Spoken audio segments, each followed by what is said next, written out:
Hello everyone, welcome along to our Saturday webinar. My name is Mairead and I am based in the west of Ireland.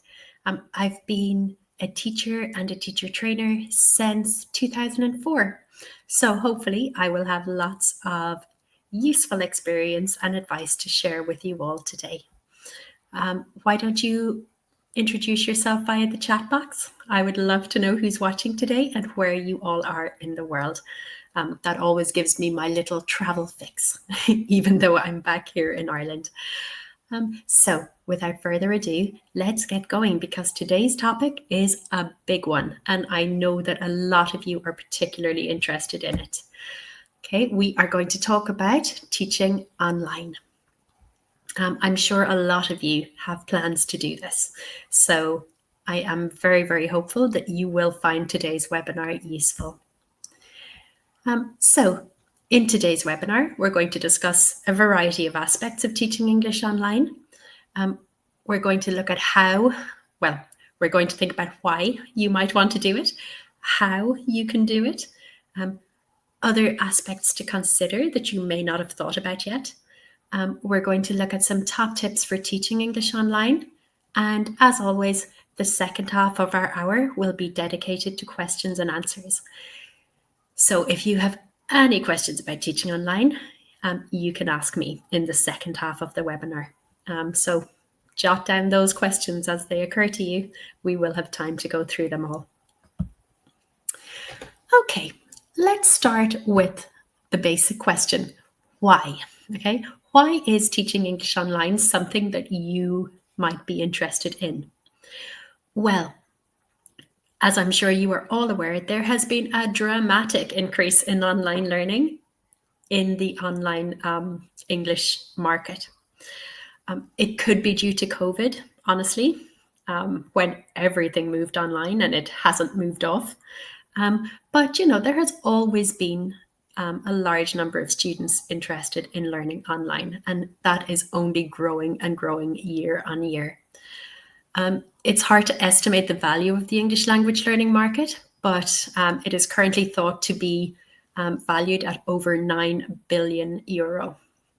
So, it is a massive industry and it's a massive sector of education. Of course, the huge draw for teaching online is that it offers flexible living and working. Teaching online is like the ultimate in flexibility because generally you can choose the hours that you want to work. Okay, so if you are only free mornings and afternoons, you set your hours for mornings and afternoons. If, like me, when I started teaching online, you were a bit of a night owl, maybe you had a day job, but you also wanted to do something in the evening, you could set your hours for evening and nighttime work. Okay, the flexibility is just amazing. You can work from your own home or from a shared office space. You can work from a library if you find a nice quiet cafe, as long as you have your laptop, maybe some headphones if you're in a noisy environment, and of course an internet connection, you are good to go. Teaching online also offers people the chance to be digital nomads. That's to say that you can travel around the world and work teaching while you do so. I know a lot of my friends have done this, have taught online to fund their travels. And again, as long as you have a stable internet connection and a relatively quiet space to work from, you're good. So there are so many reasons why teaching English online is an exciting thing to get involved in. Okay, for me though, it's the flexibility. Okay, that is key. Now, you may be wondering, how do you teach English online? How do you get started? Well, there are two main ways that teachers get involved in teaching language or teaching English online, or other languages too, of course, but yeah, we're specifically talking about our English today. You can either work for a company that is an online school, or you can choose to be independent. Let's look at both options. and consider some of the aspects involved. If you decide that you want to work for an online school, well, you're going to have to do your research, okay? Lots of, look at lots of job ads, see who's hiring. The TEFL Academy has a jobs board. You could always start there, okay? Or put in a Google search for online ESL, EFL lessons. Okay, there are a lot of online schools out there, probably hundreds of them. So do your research.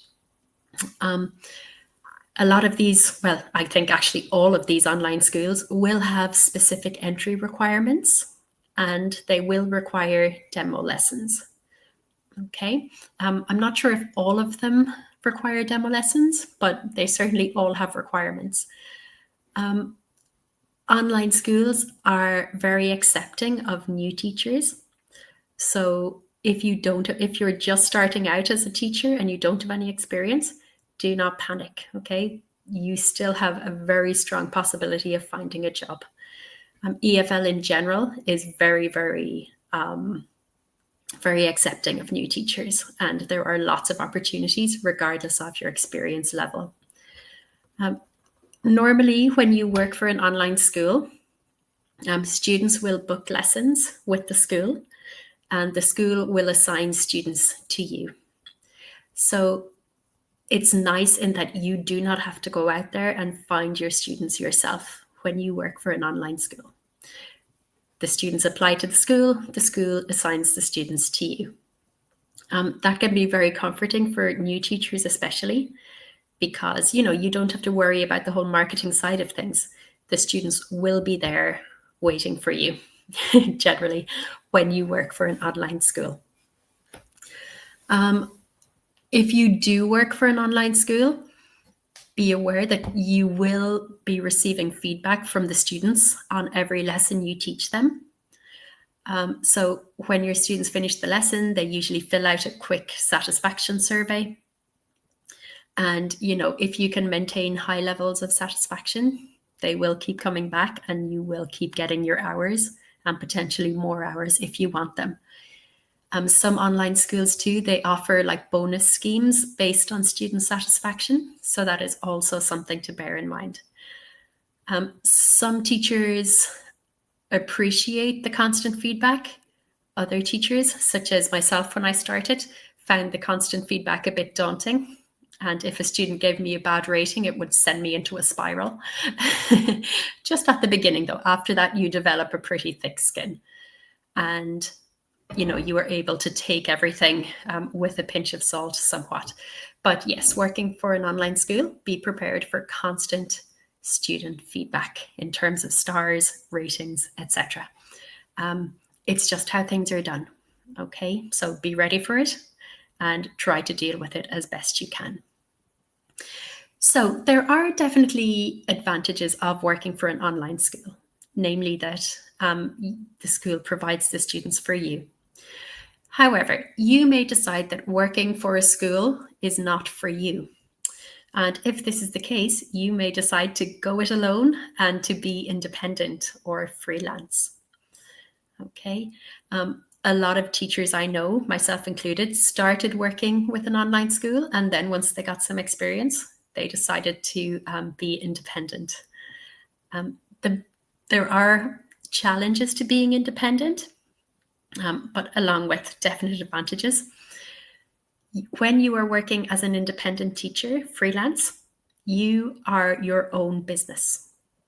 So you have to do your own marketing.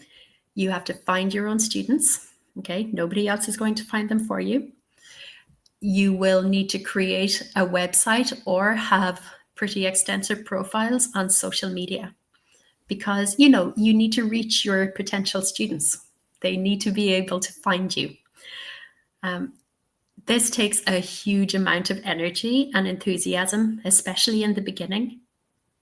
Once you have some students, it's then easier to build your profile because you can have your students put up reviews or, you can have them share by word of mouth with their friends. But getting those initial students, it takes time, it takes energy. it's likely not something that's going to happen overnight. So if you decide to be independent, you have got to be in it for the long haul and do not quit too soon. Okay, it takes time and energy. You can, as I said, have profiles on all of the major social media platforms. You can also use some marketplace sites such as Preply or Cambly or italki. All of those platforms will have their rates and commission fees, so make sure you check out everything thoroughly before committing. But yes, the teaching marketplace sites such as Preply can be a good way to get started. The major advantage, I think, of being independent is that you can set your own pay rates and schedule. Okay, whereas an online school will pay you what they pay you. Yeah, if you are independent, you decide. Okay, you are the boss. You can put your pay rate at whatever you feel is reasonable. I would always say, though, do not sell yourself short. Do not go down the route of undercutting everybody else. You are a qualified teaching professional. Okay, so value yourself accordingly. So with all of that freedom and flexibility of choosing your own rates and schedules comes all of the associated admin. You are also responsible for invoicing, for collecting payment, and my very least favorite thing of all, doing your own taxes. Oh, you have not known joy until you have battled with submitting your own tax returns. So also then being independent, it comes with its pros and cons, just like everything.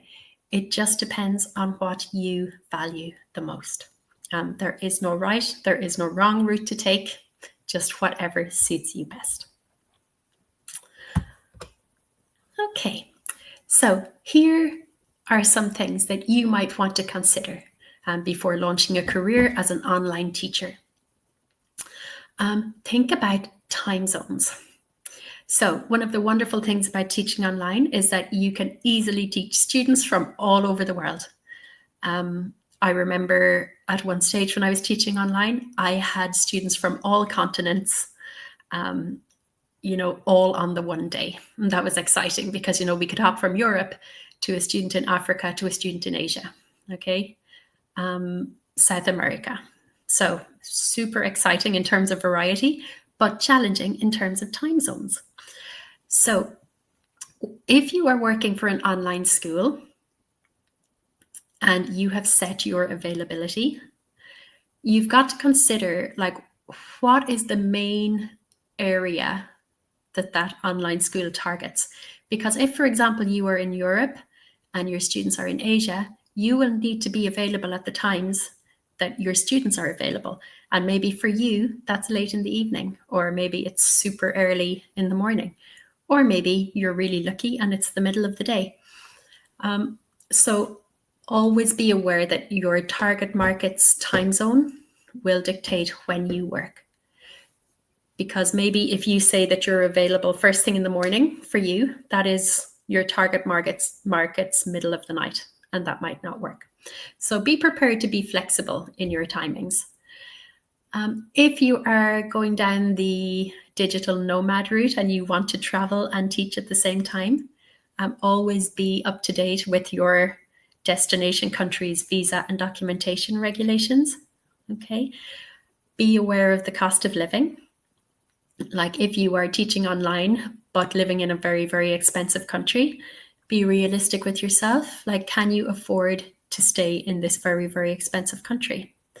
Or would it be better to maybe explore countries that don't have such a high cost of living?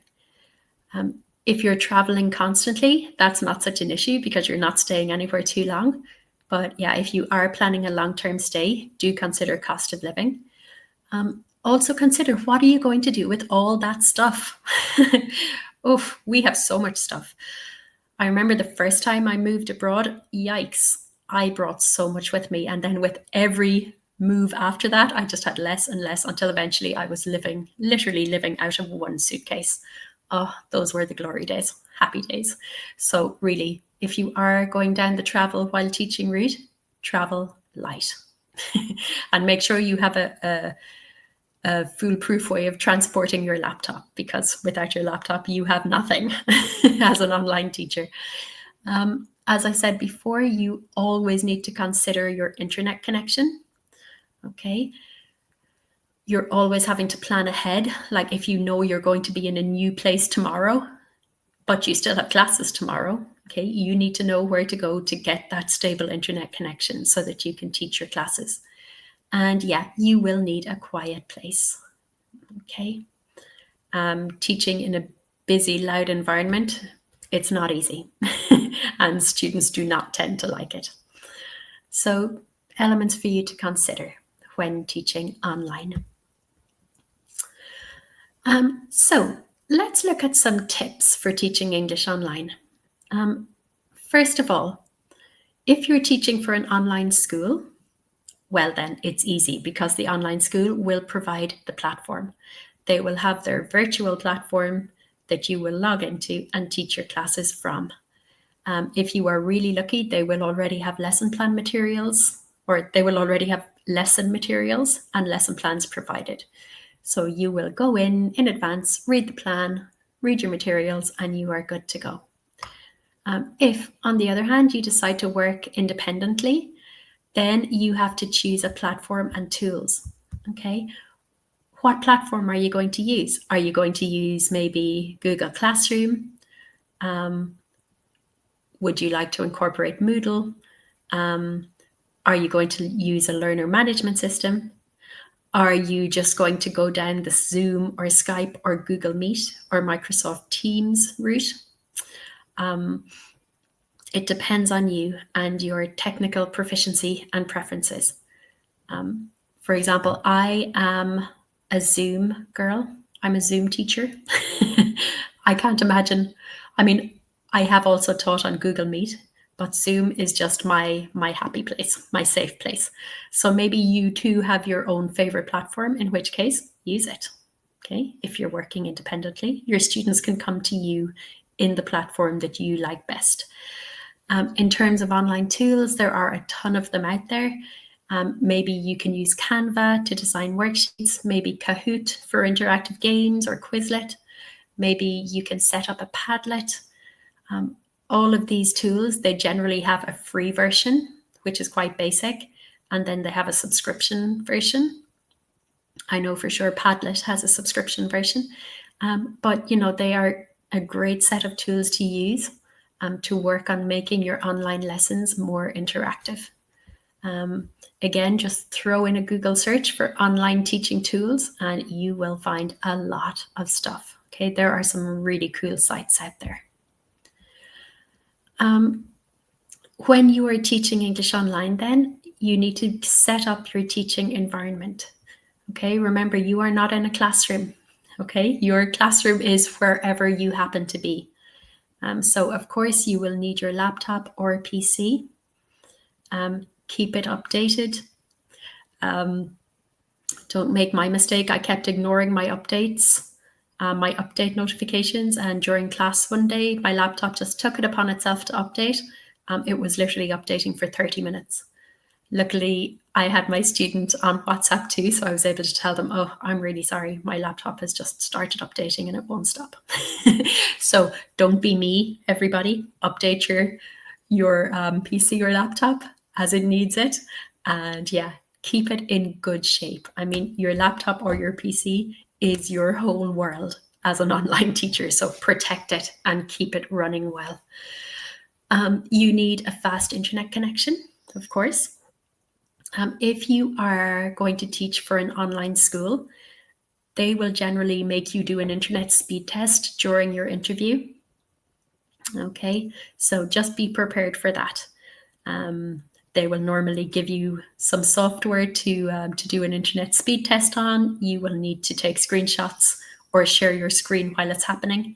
And yeah, they will need to be sure that your internet is fast enough.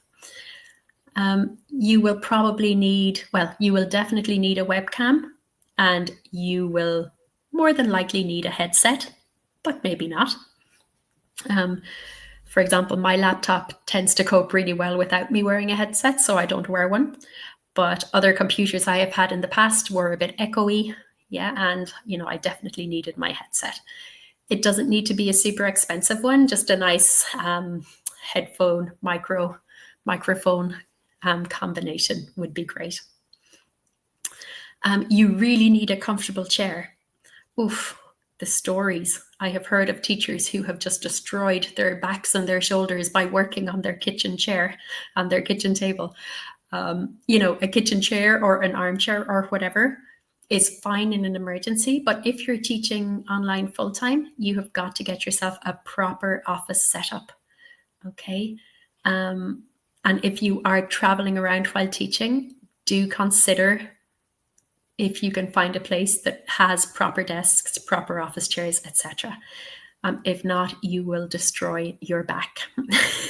Not to be the voice of doom, but you've got to look after your health too.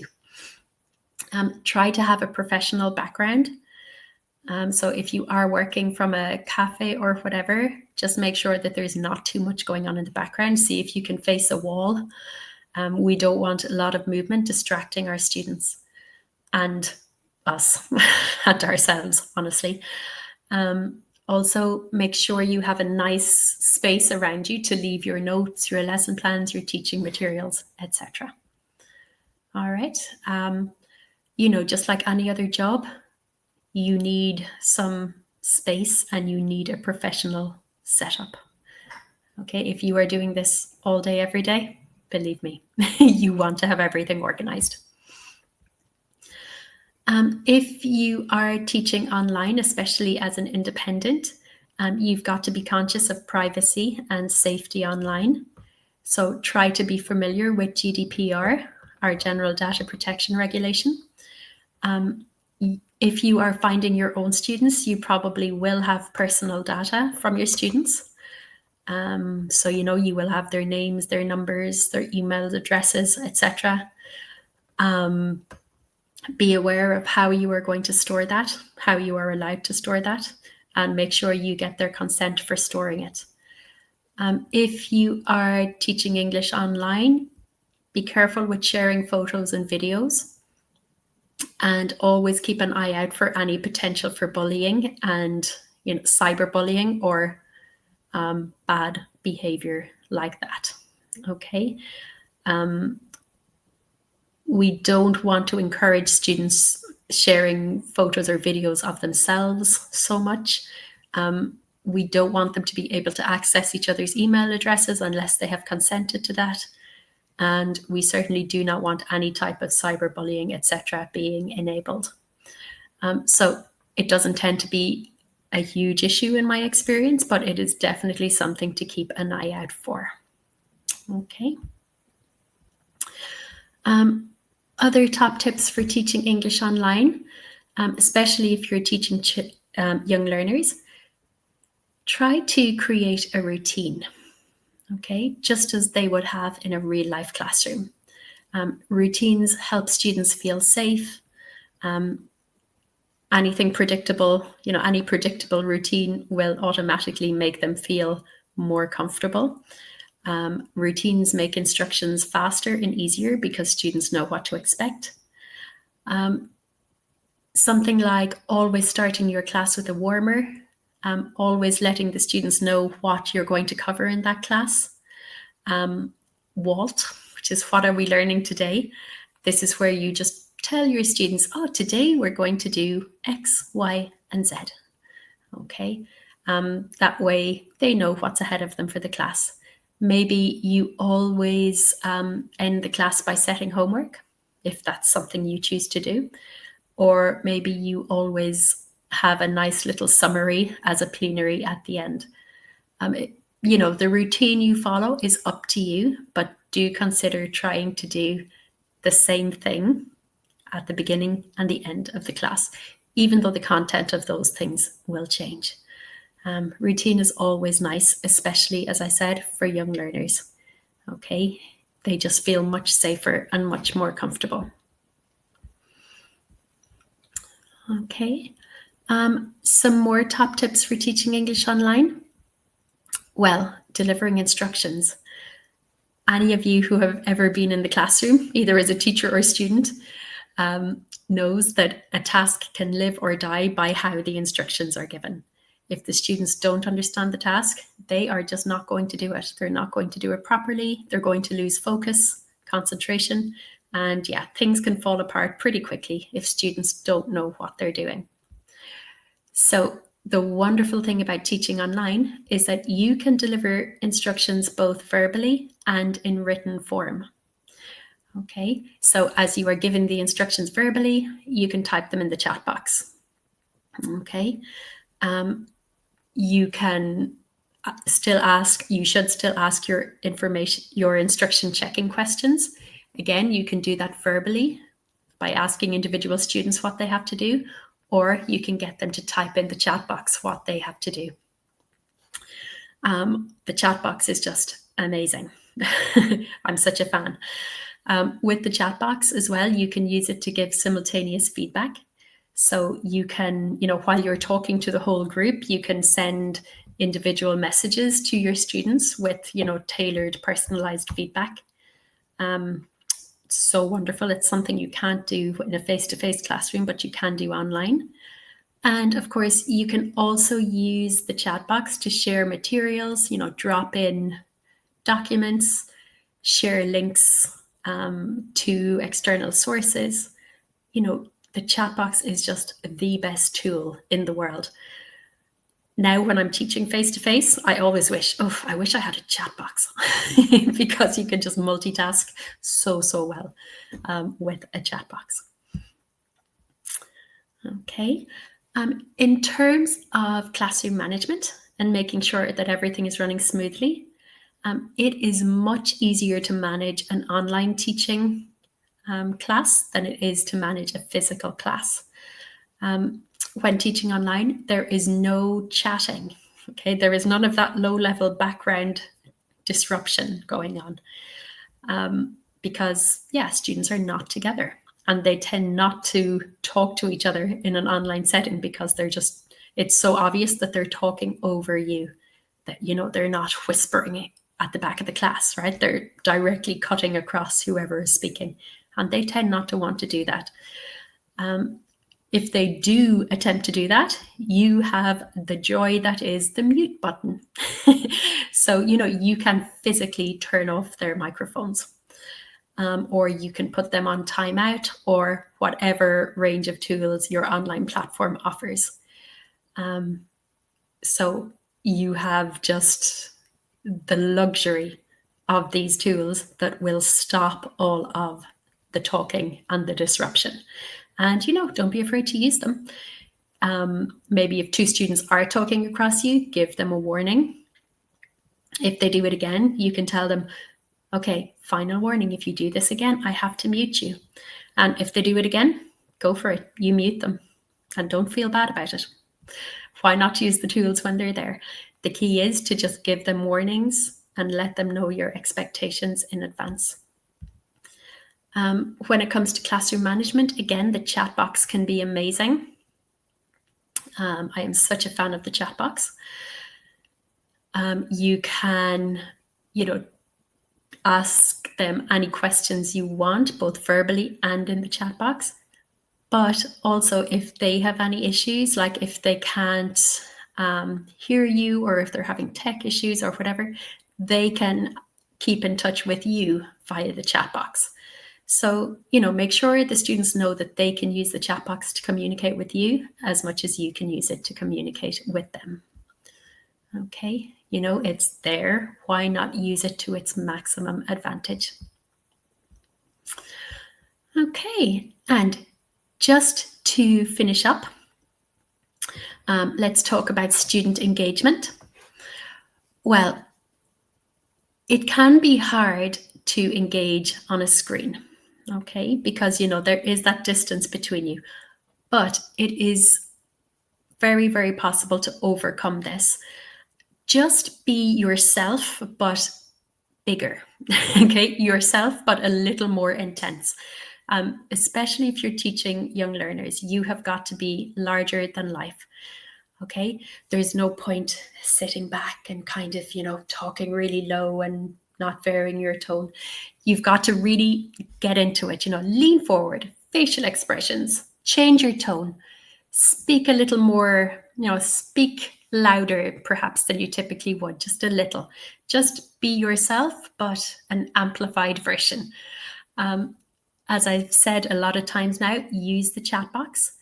Okay, you can use it to nominate students you want to answer a question. Or, you can use it to prompt them, like, Alex, I'm going to ask you the next question, so get ready. Okay. Or Sarah, you're up next. Okay. Use the chat box to keep everybody on their toes.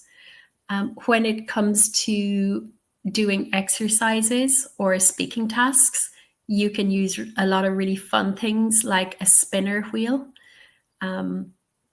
You can Google online spinner or online randomizer. You can put in your students' names, and then in class, click the button and it will just choose a random student to do whatever you need them to do. Again, that just keeps all of the students watching you, listening for their name, and generally more attentive. That said, as in a real life classroom, in a physical classroom, don't be afraid of silence, okay? Don't feel like you need to fill every single second with activity. If students are doing a worksheet, give them some peace and quiet to do the work, okay? Or if they have to read something, everybody can mute their microphones and students can read. All right. Use silence in an online classroom just as you would in a face-to-face classroom, okay? Students still need processing time. They need time to think. Do not be afraid of the silence. And as ever, please do always have a backup plan. When you're planning your online lessons, always have a few extra tasks that you can pull out just in case you need them. Like maybe you have planned a task to take 20 minutes. Maybe it only takes 10. So that means you suddenly have 10 minutes of class time that you need to fill, in which case you can whip out your backup task and carry on with the show. Always have a backup. Okay. So that is it from me for the moment. It is now over to you to ask whatever questions have occurred to you during the last 30 minutes. While you are thinking of some questions, I am going to hop over to my favorite thing, which is the chat box, and I'm going to see where you all are today. And as always, get super excited by talking to people from all over the world. So we have the UK, Honduras. Oh, amazing. Oh my gosh, I have always wanted to visit Honduras. Oh, it just looks so beautiful. South Carolina. Hello, Robert. We have the US, South Africa. 17-year-old Katarina from the Netherlands. Oh, you are so welcome. Good for you getting this done at your age. Oh, I wish I had started as young as you. Great job and good luck, Katarina. We have South Africa. We have Mel in the UK, West Yorkshire, Lincolnshire. Oh, just across the water. We have South Africa, the Netherlands. Oh, well, it is wonderful to see you all here today.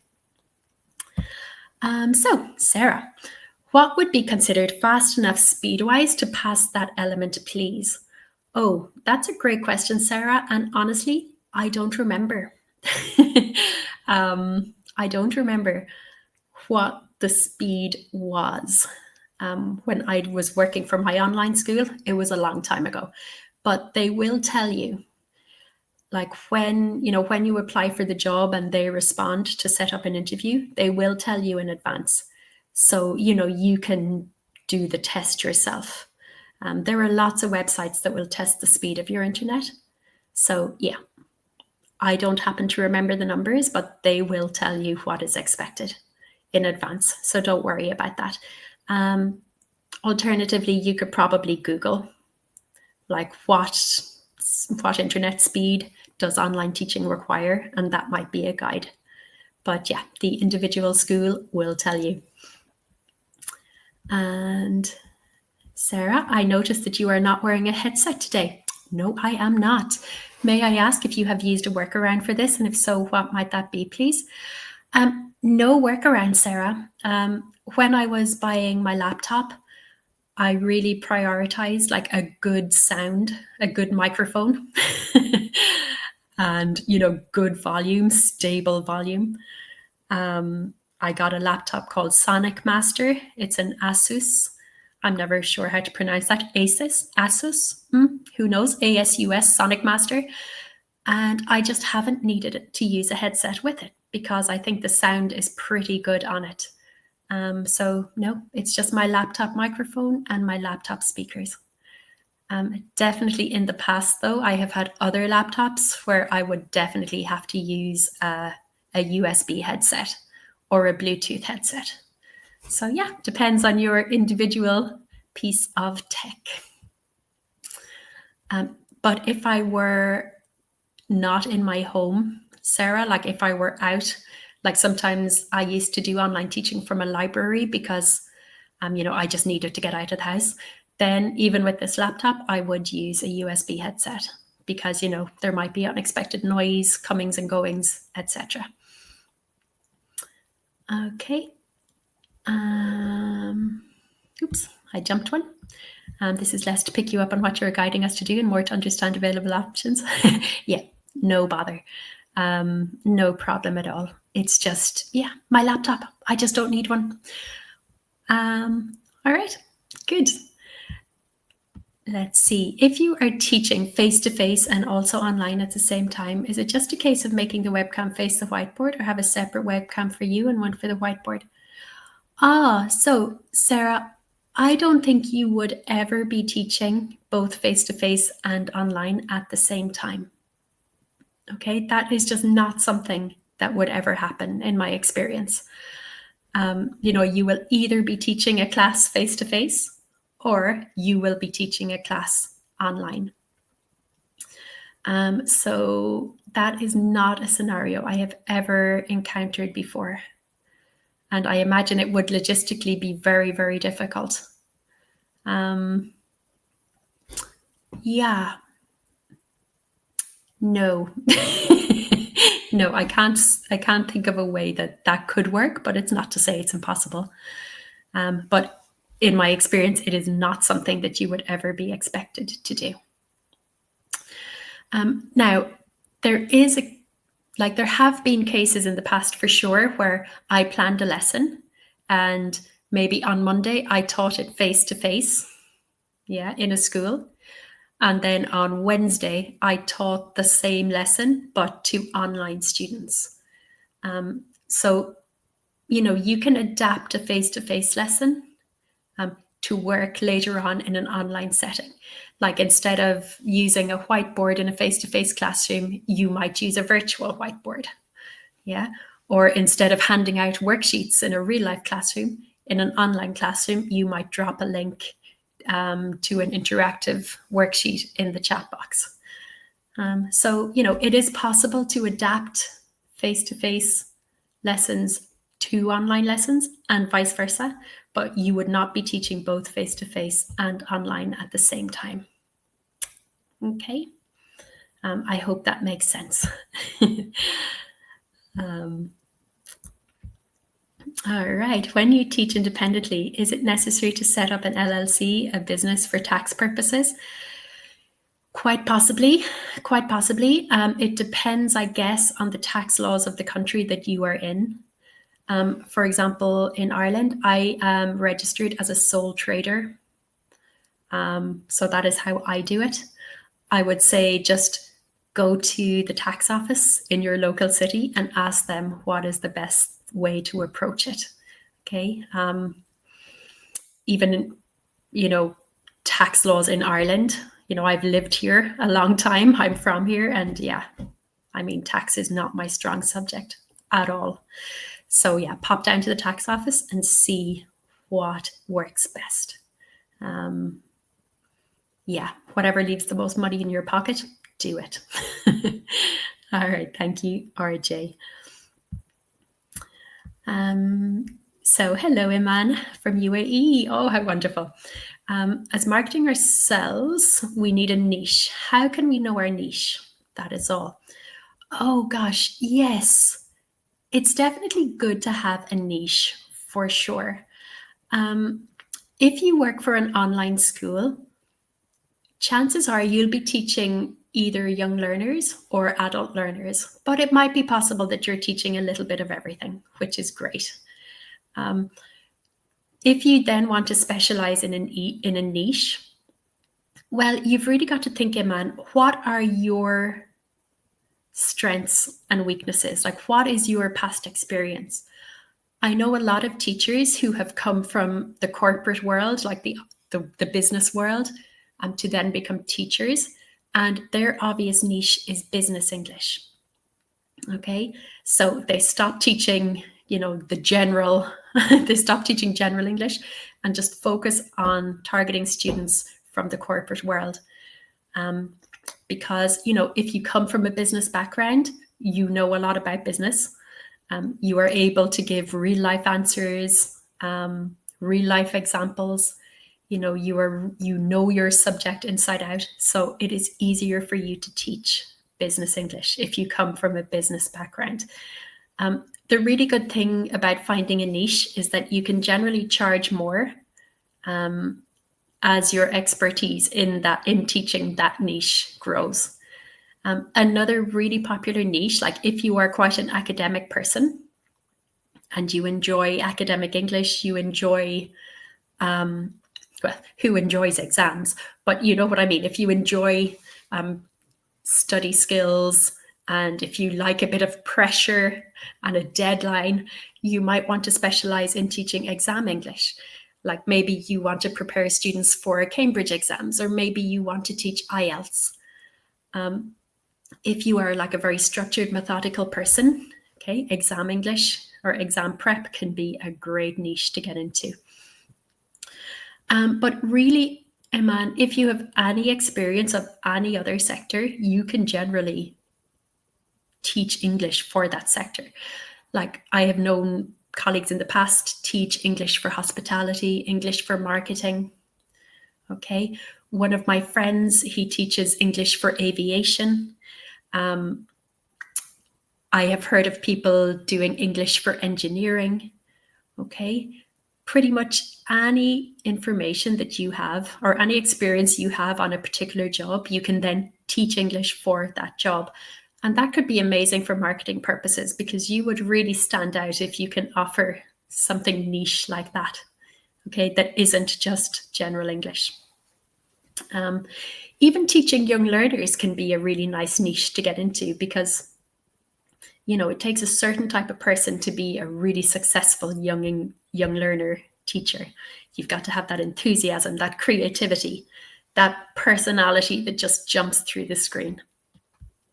So yeah, consider your strengths and weaknesses, and consider your past experience, I would say, and consider your interests because anything that interests you will translate to a really engaging lesson. All right, good luck, man. I'm rooting for you. Good luck. Okay.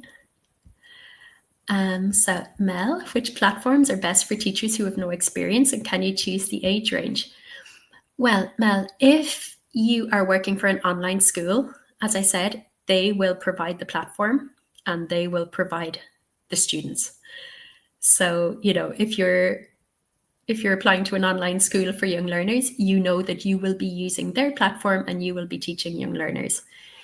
If you decide to go independent and work freelance, you choose.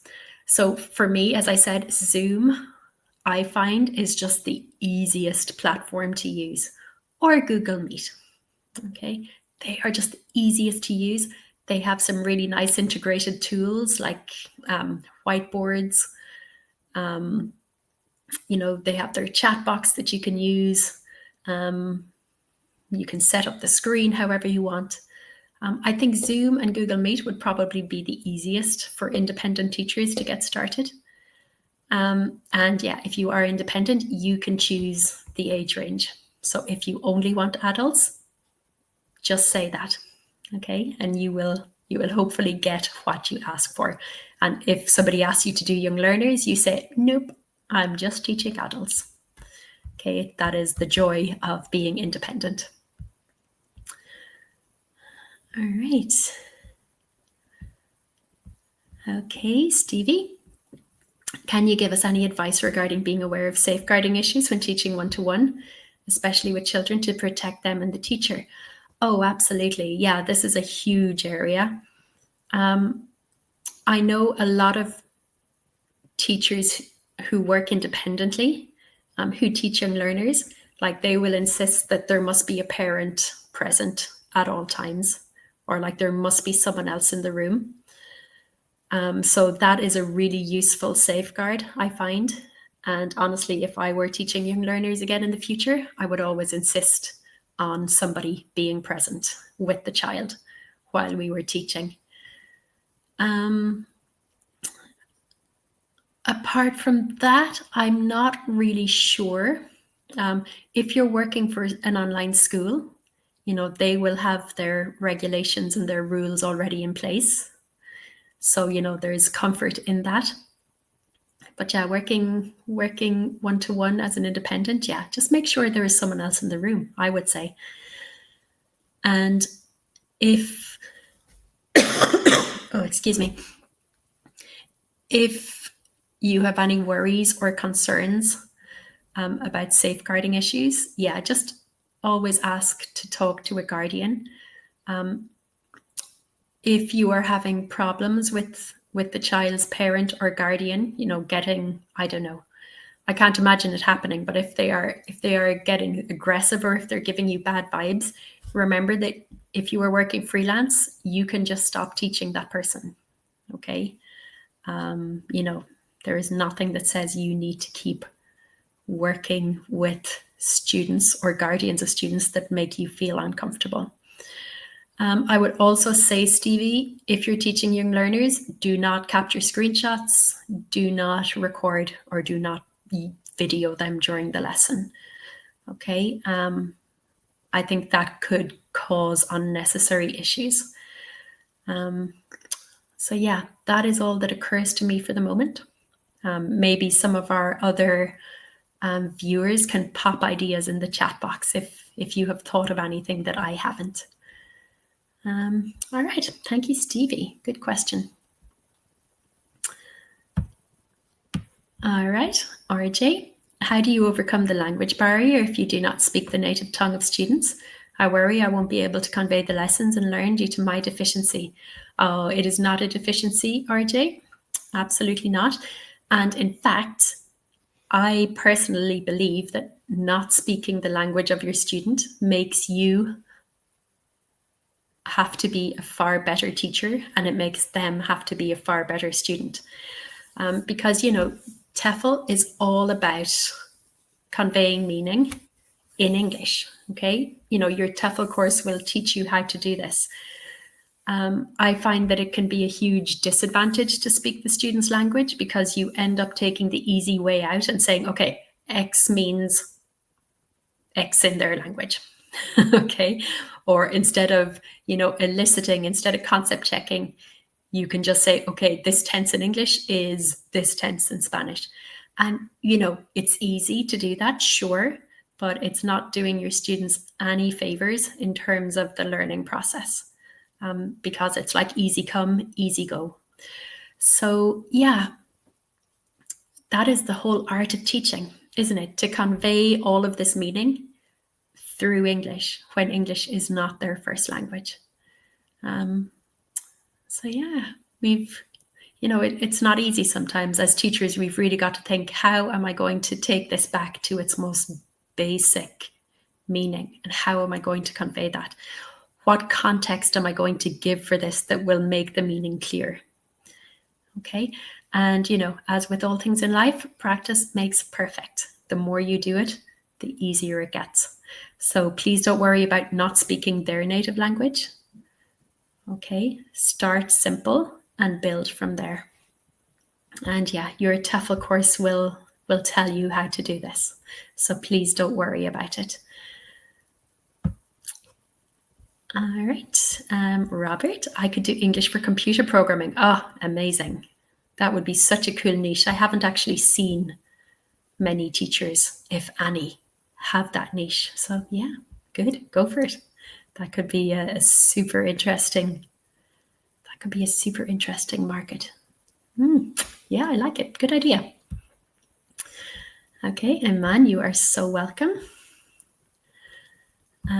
Okay, Ashley, English for aviation sounds interesting. Oh, so interesting. To my circumstances and previous work experience. Ah, very good. Do you have any advice or websites to find that? Actually, I do not because I know nothing about English for aviation, but throw in a quick Google search, see what comes up.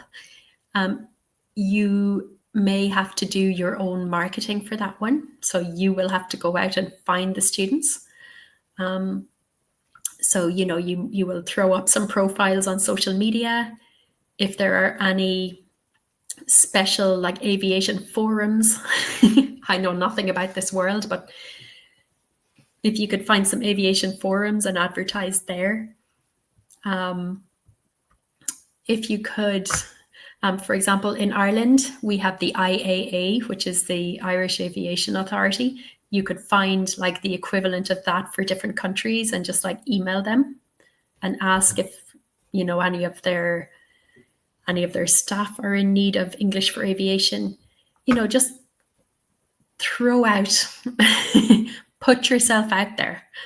Okay, just contact as many aviation companies as you can and advertise yourself where people interested in aviation may find you. Okay. When we're working independently, we have got to go out there and find every single student. They are not going to come to us, unfortunately. I have sat and waited and they have not come. Okay. I have had to go out and actively find them. There's a lot of marketing involved. All right. Okay. And Nazen, how could we do English for computer programming? Programming language is English. We have to explain programming concepts. I'm a developer, so this is interesting. So yeah, again, then it'd be like teaching business English, right? So you could find computer programmers from other countries who need to work in English, and you could teach, English for IT, English, specifically for computer programmers. Maybe if they had to go abroad to the US or to the UK and they needed to speak about their work in English. They are the type of people that you would target, like programming professionals, just who need to be able to do everything regarding their job in English. So just as I said to Ashley about the aviation, about English for aviation, you need to go advertise yourself in places where programmers are likely to be and are likely to find you. Okay. You could also approach maybe third level institutions, in other countries that might need English lessons for their students, or you could just advertise private online lessons. Go out there and find them. Okay, do the research and see if there is any mileage in it. All right, Sarah, that's given me a good idea. I'm a health professional. Oh, amazing. That is such a good niche for teaching English. Healthcare professionals, yes, because so many come from other countries. I know in Ireland, we get a lot of healthcare professionals from other countries, okay, who need to really improve their language before they come to Ireland, or I imagine to the UK or wherever. So yeah, teaching medical health related English could be great. Absolutely, Sarah. I think that has amazing potential. Generally, with any niche like that, there is a world of opportunity. You just need to find your prospective students. You need to put yourself out there. All right, good questions, everyone. Love it. Let me just go back and check that I haven't missed any questions, because we still have 4 minutes. And, I hate to waste 4 minutes. It seems like a shame. So if you have any final questions, please pop them in the chat box. And I am just going to check and make sure I haven't missed anything. Okay, yes. Okay, yeah. We answered those questions. Okay. All right. So, Nezen, would it be possible for a special session on niche areas?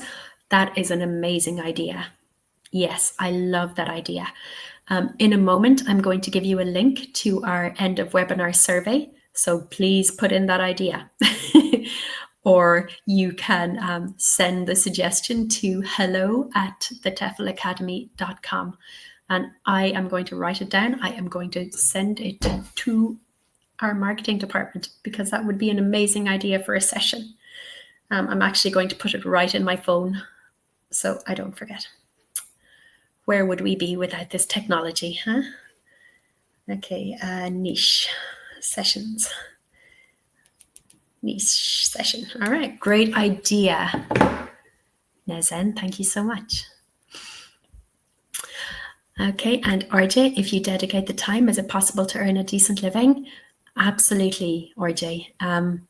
As I said, if you're going down the independent route, it might take time to build up to where you need it to be. But if you have got the time, the energy, and the enthusiasm, it will happen. Okay, you can make it happen if you want to make it happen. Just maybe don't expect it overnight, okay? Because it takes time to build up your student base. And if you're working for an online school, absolutely. You can totally make it happen and earn a decent living. Yeah, put in the work and you will get the rewards. All right. Good job, everybody. Thank you so much for those questions. They were so interesting. And yes, there will be a niche, a niche topic session coming up as soon as we can get it together. Okay, so everyone, just a couple of reminders before I go. All of our previous webinars are available on our YouTube site.